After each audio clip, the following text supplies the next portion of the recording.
Hi students, in last lecture we started the next chapter, that is chapter number 5 states of matter. So first we do the quick revision of that topic. So सबसे पहले हमने introduction में के बारे में पढ़ा था. Introduction में कहता है क्या होता है कि काफ़ी सारी जो ऑब्जर्वेबल प्रॉपर्टीज़ होती है मटेरियल की उनको हम क्या बोलते हैं, बल्क प्रॉपर्टीज़ बोलते हैं. बिकॉज कहता है वो किसके साथ जुड़ी हुई होती है, जब हमारे पास large number of individual particle that is large number of atom या मॉलिक्यूल आपस में जुड़े हुए होते हैं, उस दौरान उन प्रॉपर्टीज़ को हम ऑब्जर्व करते हैं, जिसके कारण उनको हम क्या बोलते हैं, बल्क प्रॉपर्टीज़ बोलते हैं. ऑल्सो हमने पढ़ा था 3 स्टेट्स ऑफ मैटर के बारे में कि जो मैटर है वो 3 स्टेट में एग्जिस्ट करता है, that is solid, liquid and gaseous state में एग्जिस्ट करता है, जिसको हमने डिटेल में डिस्कस करा था. नेक्स्ट हमने पढ़ा था की नोट में हमने पढ़ा था क्या था, जो साइंटिस्ट है आजकल वो क्या बोलते हैं कि जो मैटर है उसकी टोटल 5 स्टेट्स है, सॉलिड, लिक्विड एंड गैसेस के साथ साथ उसकी 2 और स्टेट्स है नोन है, जिनको हम क्या बोलते हैं, प्लाज्मा एंड बोस-आइंस्टाइन कंडेंसेटेड फॉर्म बोलते हैं, जिसको हमने डिटेल में डिस्कस करा था. नेक्स्ट हमने पढ़ा था इंटरमॉलिक्यूलर फोर्सेस के बारे में कि जो इंटरमॉलिक्यूलर फोर्सेस है वो क्या होती है. कहते हैं जो फोर्स ऑफ अट्रैक्शन या फोर्स ऑफ रिपल्शन एक्ट करती हैं बिटवीन दी एटम या मॉलिक्यूल्स, उनको हम क्या बोलते हैं, इंटरमॉलिक्यूलर फोर्सेस बोलते हैं. कहता है जो इंटरमॉलिक्यूलर फोर्सेस होती हैं वो क्या होती हैं, वीक फोर्सेस होती हैं. ये किस में प्रेजेंट होती है, नॉन पोलर मॉलिक्यूल के अंदर प्रेजेंट होती हैं, ऑल्सो नोबल गैसेस के अंदर भी प्रेजेंट होती है. वो हमें कहाँ से पता चलता है, बिकॉज कहता है इनको हम क्या कर सकते हैं, लिक्विड में कन्वर्ट कर सकते हैं. दिस मीन्स कहता है अगर वो लिक्विड में गैसेस कन्वर्ट हो सकती हैं तो दैट मीन्स उसमें क्या होगी, स्मॉल फोर्सेस उसके बीच में एक्ट करेंगी. बट ये फोर्सेस क्या होती हैं, वीक होती हैं. ये हमें कहाँ से पता चलता है, उनके low melting and boiling point से इसके बारे में हमें पता चलता है. नेक्स्ट हमने पढ़ा था intermolecular forces arise due to following type of interaction कि जो इंटरमॉलिक्यूलर फोर्सेस होती हैं वो क्या करती है, डिफरेंट टाइप की इंटरेक्शन से क्या होती हैं, अराइज होती हैं, जिसमें हमने फर्स्ट पढ़ा था डिस्पर्जन फोर्सेस या फिर उसको हम क्या बोल देते हैं, लंडन फोर्सेस बोल देते हैं. डिस्पर्जन फोर्सेस को कहता है हम 2 नोबल गैस के एटम के साथ क्या करते हैं, एक्सप्लेन करते हैं, जिसमें हमने पढ़ा था कहते जब 2 नोबल गैसेस के atom that is A and B आपस में एक दूसरे के नज़दीक आएंगे, उस दौरान क्या होता है, जो हर एक एटम है उसके ऊपर कोई भी चार्ज प्रेजेंट नहीं होता है, बिकॉज उसका जो इलेक्ट्रॉन क्लाउड है वो क्या होता है, सिमेट्रिकली डिस्ट्रीब्यूटेड होता है, बराबर से क्या होगा, फैला हुआ होगा, जिसके कारण कहता है हमारे पास क्या होता है, जो उसके ऊपर चार्ज की सेपरेशन है वो क्या होती है, बराबर की चार्ज की सेपरेशन होती है. पॉजिटिव या नेगेटिव एक दूसरे के साथ कोइंसाइड करते हैं. एज ए रिजल्ट उसके ऊपर कोई भी चार्ज प्रेजेंट नहीं होगा. जबकि कहता है हमारे पास क्या होगा, जब इलेक्ट्रॉन न्यूक्लियस के आसपास क्या करते हैं, रिवॉल्व करते हैं, उस दौरान हम क्या इमेजिन करके चलते हैं, क्या सोच के चलते हैं कि कुछ समय के लिए, कुछ फ्रैक्शन ऑफ टाइम के लिए जो इलेक्ट्रॉनिक चार्ज है उसकी डिस्ट्रीब्यूशन क्या हो जाती है, अनसिमेट्रिकल हो जाती है, जिसमें कहता है जो हमारे पास एक साइड के ऊपर जो चार्ज है वो ज़्यादा हो जाएगा, दूसरी साइड के ऊपर जो चार्ज है वो क्या हो जाता है, लेस हो जाता है. एज ए रिजल्ट कहता है कुछ शॉर्ट टाइम पीरियड के लिए उसमें क्या होगा, जो अनसिमेट्रिकल सेंटर्स है that is positive and negative charge वो आपस में कोइंसाइड नहीं करेंगे. उस दौरान उसमें क्या हो जाएगी, डाइपोल क्रिएट हो जाएगा, स्मॉल टेम्पररी उसमें डाइपोल क्रिएट हो जाता है, दैट मीन्स उसमें पॉजिटिव एंड नेगेटिव की चार्ज सेपरेशन हो जाएगी, जिसको हम क्या बोलते हैं, इंस्टेंटेनियस डाइपोल बोलते हैं. कहते हैं जब ये इंस्टेंटेनियस डाइपोल वाला एटम ए एटम बी के नज़दीक जाएगा, उस दौरान वो क्या करेगा, दूसरे एटम में भी क्या कर देता है, चार्ज की सेपरेशन कर देगा, जिसके कारण उसको हम क्या बोलते हैं, इंस्टेंटेनियस इंड्यूस्ड डाइपोल बोलते हैं. एंड इसके बीच में जो फोर्सेस लगती हैं उसको जर्मन फिजिसिस्ट फ्रिट्ज लंडन ने सबसे पहले फाइंड आउट करा था, जिसके बेसिस के ऊपर इन फोर्सेस को हम लंडन फोर्स भी बोल देते हैं, ऑल्सो इनको डिस्पर्जन फोर्सेस भी बोल देते हैं.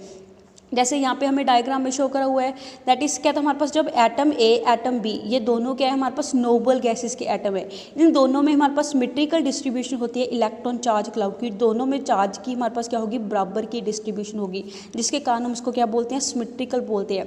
कहता हम क्या मान के चलते हैं कि किसी इंस्टेंटेनियस टाइम के लिए ऊपर कि कुछ मोमेंट ऑफ टाइम के ऊपर हमारे पास क्या होता है कि जो हमारे पास फर्स्ट एटम है ए एटम के अंदर जो चार्ज की डिस्ट्रीब्यूशन है वो क्या हो जाएगी, अनइक्वल हो जाती है, उसमें चार्ज की सेपरेशन हो जाएगी, पॉजिटिव एंड नेगेटिव क्या होगा, अनसिमेट्रिकल होने के कारण सेपरेट हो जाता है, चार्ज सेपरेशन हो जाएगी. जब कहता है जब एटम ए क्या करेगा, दूसरे एटम बी के पास जाएगा, उसके नज़दीक जाएगा, तो उसमें भी क्या कर देता है, डाइपोल को क्रिएट कर देगा, उसमें भी चार्ज सेपरेशन प्रोड्यूस कर देता है, जिसको हम क्या बोलते हैं, इंड्यूस्ड डाइपोल बोलते हैं, कि उसमें भी उसने डाइपोल को क्या कर दिया है, क्रिएट कर दिया है. एज रिजल्ट कहता है एक का पॉजिटिव दूसरे के नेगेटिव के साथ क्या करेगा, इंट्रैक्शन शो करेगा. उन फोर्सेस इनके बीच में ये जो फोर्सेस लगेंगी उसको हम क्या बोलेंगे, डिस्पर्जन फोर्सेस बोलेंगे. नेक्स्ट अब हम इसको डिटेल में डिस्कस करेंगे आज के टॉपिक वर्क में। कहते हैं ये जो फोर्सेस होती हैं हमेशा क्या होंगी, अट्रैक्टिव फोर्सेस होती है। कहते हैं यहाँ पे जो इंट्रैक्शन एनर्जी होती है वो क्या होगी, डायरेक्टली प्रोपोर्शनल होती है to the 6th power of the distance between the two interacting particle. कि जो दो इंटरेक्टिंग पार्टिकल है दोनों के बीच में जो डिस्टेंस है उस डिस्टेंस की क्या होती है 6th पावर क्या होगी, डायरेक्टली प्रोपोर्शनल होगी। दैट इज़ 1/r⁻⁶ के क्या होगी, डायरेक्टली प्रोपोर्शनल होगी।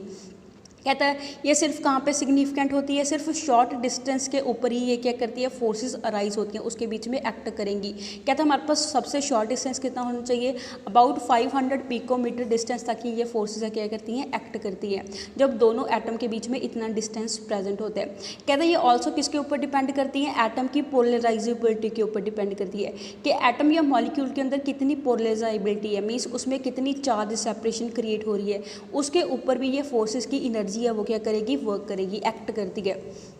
कहता है ये जो पोलराइजेबिलिटी होती है एटम की या मॉलिक्यूल की उसको हम कैसे मेजर करते हैं, that is the ease of with which the electron and nucleus can displace from the average position. कि कितनी आसानी के साथ एक एटम दूसरे एटम में क्या कर देता है, चार्ज की सेपरेशन कर देगा, उसमें डाइपोल को इंड्यूस कर देता है, क्रिएट कर देता है। कहता है जितना ज़्यादा उसमें आसानी से इंड्यूस हो जाएगा उतनी ज़्यादा उसकी क्या होती है, पोलराइजेबिलिटी होती है।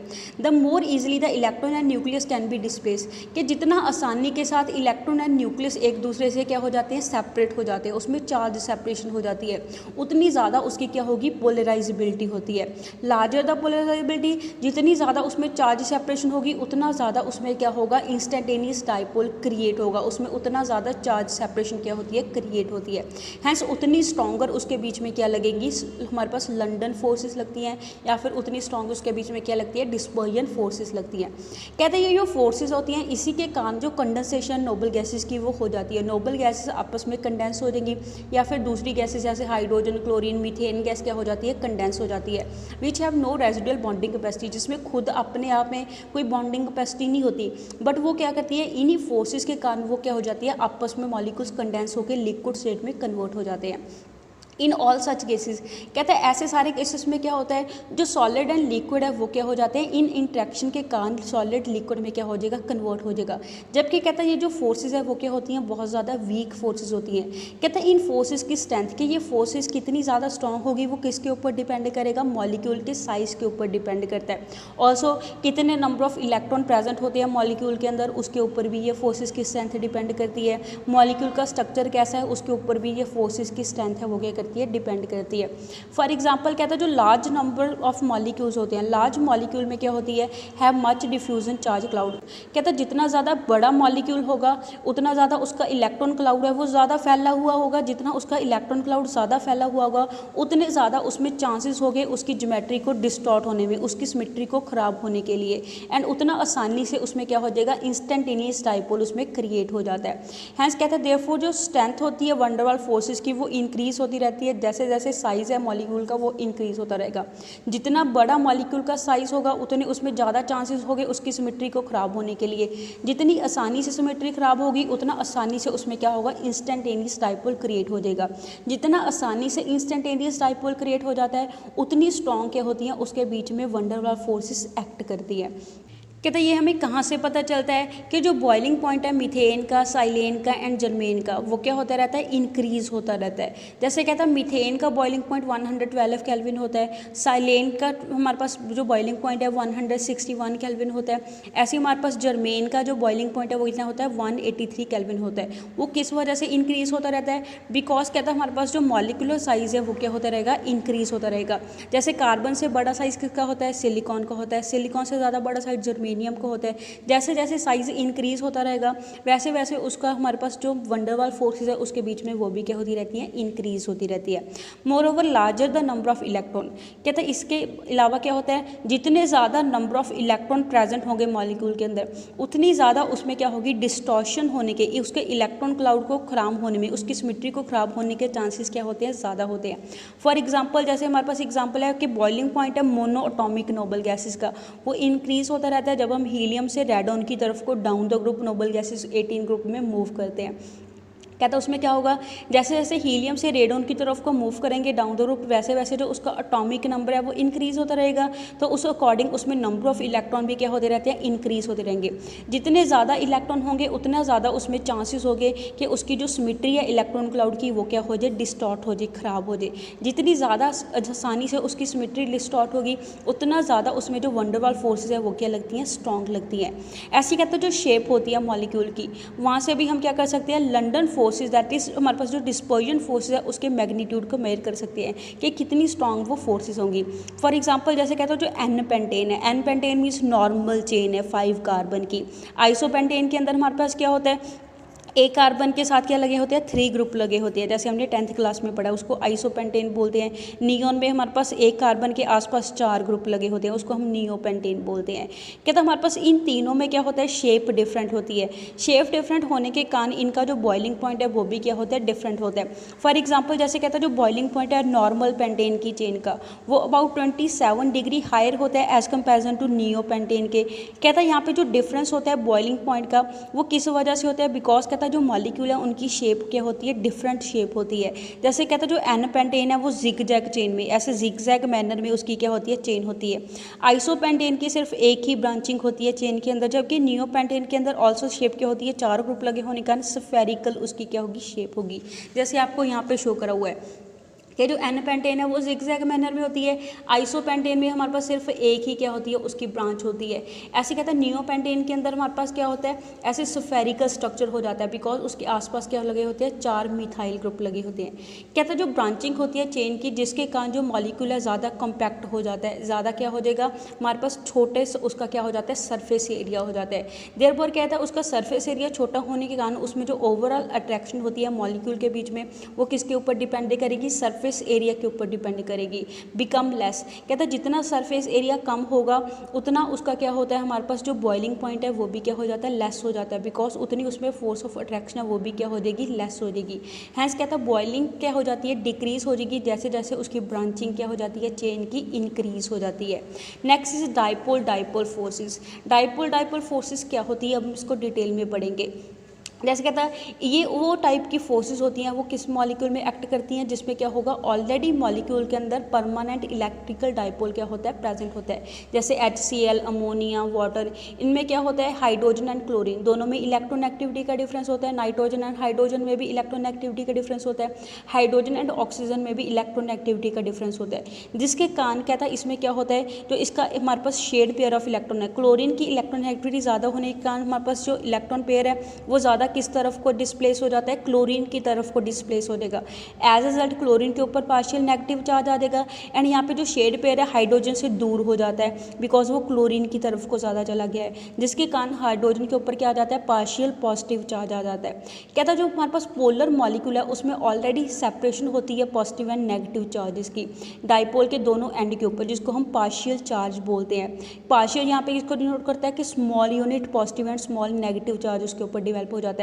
इसको हम delta positive and delta negative के साथ क्या करते हैं, रिप्रेजेंट करते हैं। कहते हैं यहाँ पे जो पार्शियल चार्जेस होते हैं ऑलवेज लेस होंगे as comparison to unit electronic charge. जैसे 1 यूनिट इलेक्ट्रॉनिक चार्ज किसके इक्वल होता है, 1.6 × 10⁻⁻⁻⁰ कोलम के इक्वल होता है। कहता है ये हमारे पास जो delta positive and delta negative की वैल्यू है हमेशा इस वैल्यू से क्या होती है, लेस होती है। कहता है ये जो फोर्सेस है वो किस वजह से अराइज होती हैं, बिकॉज कहता है जब oppositely charge ends polar molecule के एक दूसरे के नज़दीक आते हैं उस दौरान ये फोर्सेस उसके बीच में क्या करती हैं, एक्ट करती है। कहते हैं जो पॉजिटिव एंड होता है एक मॉलिक्यूल का वो क्या करेगा, दूसरे मॉलिक्यूल के नेगेटिव एंड को अपनी तरफ को अट्रैक्ट करता है। जैसे एक हाइड्रोजन क्लोराइड में चार्ज सेपरेशन है ऐसे दूसरे हाइड्रोजन क्लोराइड में भी क्या होती है, चार्ज सेपरेशन होती है। तो इसका हमारे पास डेल्टा नेगेटिव वाला दूसरे के डेल्टा पॉजिटिव को अपनी तरफ को क्या करता है, अट्रैक्शन करता है, जिसको हम क्या बोलते हैं, डाइपोल डाइपोल इंट्रैक्शन बोलते हैं। मीन्स इसमें भी डाइपोल ऑलरेडी प्रेजेंट है, इसमें भी dipole charge separation already present है। जब कहता है ऐसे हमारे पास जो मॉलिक्यूल्स नेबरिंग मॉलिक्यूल आपस में एक दूसरे के साथ फोर्स लगाएंगे उसको हम क्या बोलेंगे, डाइपोल डाइपोल इंट्रैक्शन बोलते हैं। जैसे हमें यहाँ पे शो करा हुआ है greater the dipole moment of the molecule, जितना कहता है डाइपोल मोमेंट मॉलिक्यूल का ज़्यादा होता है उतनी उसमें जो फोर्स ऑफ अट्रैक्शन है वो भी क्या होती है, ज़्यादा होती है। इस इफेक्ट को सबसे पहले किसी ने स्टडी करा था, कीसम ने स्टडी करा था 1912 के अंदर, जिसके बेसिस के ऊपर हम ऑल्सो इनको कीसम फोर्सेस भी बोल देते हैं। ऑल्सो इनको क्या बोल देते हैं, ओरिएंटेशन इफेक्ट भी बोल देते हैं। And produce a net attractive influence, जिसके कारण जो ओवरऑल इसमें क्या होता है, अट्रैक्टिव इन्फ्लुएंस लगता है, दोनों नेबरिंग मॉलिक्यूल आपस को क्या करते हैं, अट्रैक्शन शो करते हैं। So that's all for today, stay home, stay safe, thank you.